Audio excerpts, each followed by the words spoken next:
In order to limit excessive car bouncing, the FIA will enforce an aerodynamic oscillation metric that teams will not be able to exceed from the Belgian Grand Prix onwards. It is also believed that the FIA is putting in place measures to prohibit some teams from flexing their floors and planks to gain performance. FLEXI floors have been used throughout the grid, but the main targets of the rule change appear to be Red Bull and Ferrari, both of which have extensively used them. Mercedes driver George Russell has been one of the most outspoken people in addressing the safety concerns raised by porpoising, but he has also criticized the front-running teams for what he perceives to be cheating. Without further ado, let's look at the allegations and what these rule changes mean for Mercedes in their fight to reclaim their spot at the front. The FIA intervened on safety grounds after several drivers from various teams complained about back pain and expressed concern about the potential long-term effects of the porpoising phenomenon. However, during the FIA's analysis of each team's planks and skid blocks, significant deformations were discovered that exceeded what the technical regulations were intended to allow.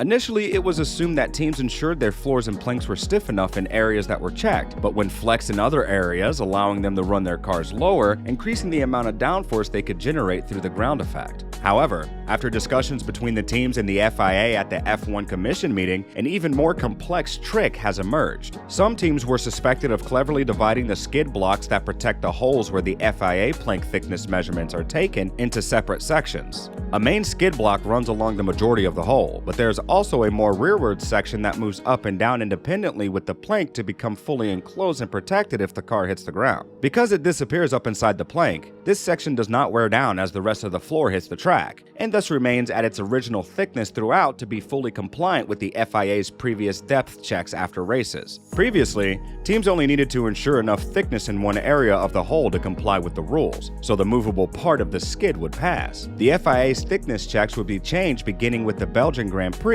when the new floor stipulations take effect. This means that teams will no longer be able to use small areas of movable skid block material to aid in rule compliance in that area. Some teams argue that the FIA should not be involved in how squads set up their cars, while others argue that car development has significantly reduced the problem in recent races. When asked if the new FLEXI floor rules would bring Mercedes closer to the pack, George Russell called out his own competitors. Spa is going to be interesting. There are some changes to some of the regulations which may bring other teams toward us. I think we as a team have a lot of confidence in ourselves and faith that we are doing a great job, and there's no reason we can't be in the mix. There is no doubt Ferrari and Red Bull have pushed the regulations in that regard, and we have respected it as the regulation was intended. Russell's comments stunned Sky Sports host KARUN, who believes Russell's remarks are the first time anyone has openly accused Red Bull and Ferrari of pushing the boundaries on the floors.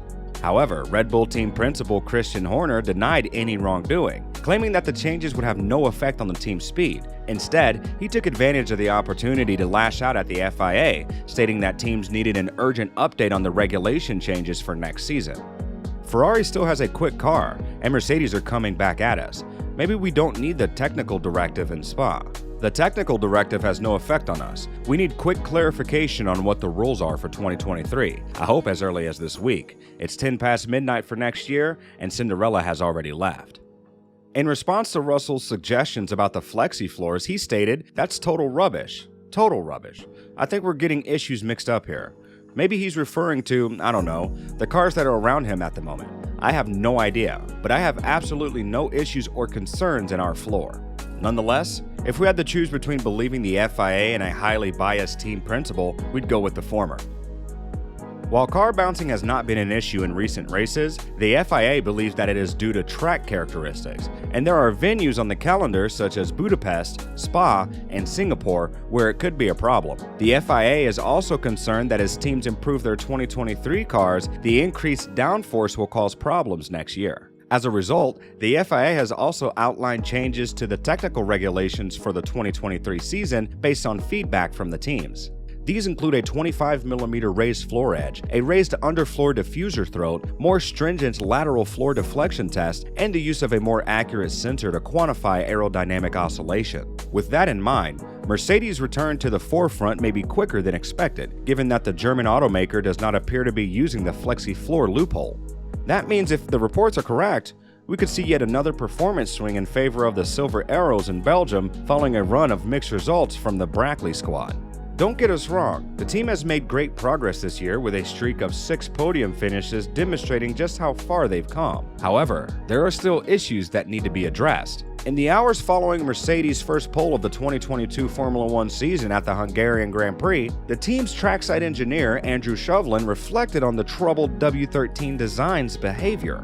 This car has been particularly annoying in the way it gives you a glimpse of performance and what it might be, to a level where it's very difficult for us to just give up on it. It sucks you in a bit from an engineering point of view.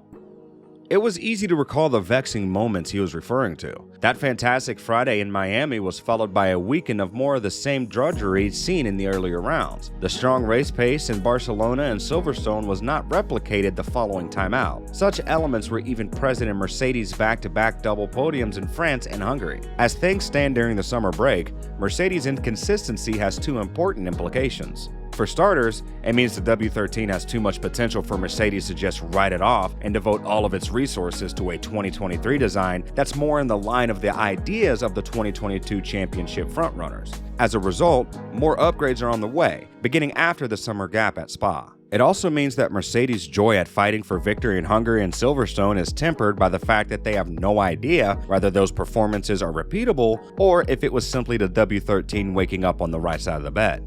Despite the challenges ahead, Russell is confident that the team can close the gap. When asked how close Mercedes is to matching their rivals, the British driver admitted that Red Bull's recent pace has been difficult to match, but he sees a silver lining. Max and Red Bull are cruising. I think Max and Charles Leclerc, they're on a similar level at the moment. I really feel for Charles, because he's doing a superb job and he's been on the receiving end of a lot of bad luck. Max and Red Bull have been just absolutely solid, week in, week out. We've seen from the last couple of race weekends, they can just bring the car home and pick up the pieces. But there's no doubt we're making progress. As a team, we're finishing almost a minute behind the race winner at the start of the season. Now it's 10 seconds in the last couple of races. Lewis Hamilton also believes Mercedes is on the rise and that the W13 will be able to compete for Grand Prix victories in 2022. While Russell seeks his first F1 victory, Hamilton seeks number 104, but a win in 2022 would keep one of his records intact. He is the only driver to have won at least one race in every year of his F1 career, with his most recent victory coming at the 2021 Saudi Arabian Grand Prix. When the season resumes, Hamilton and Russell will have 9 opportunities to fight for the top step of the podium. Will Lewis Hamilton be able to keep his record and George Russell earn his maiden win? Only time will tell. What are your opinions? Is Red Bull cheating with the FLEXI floor design, or is it a legitimate regulatory loophole? Do you believe the FIA's technical directive will help Mercedes regain its position as a frontrunner? Let us know in the comments section down below. And if you enjoyed the video, consider liking and subscribing. It helps us out a lot.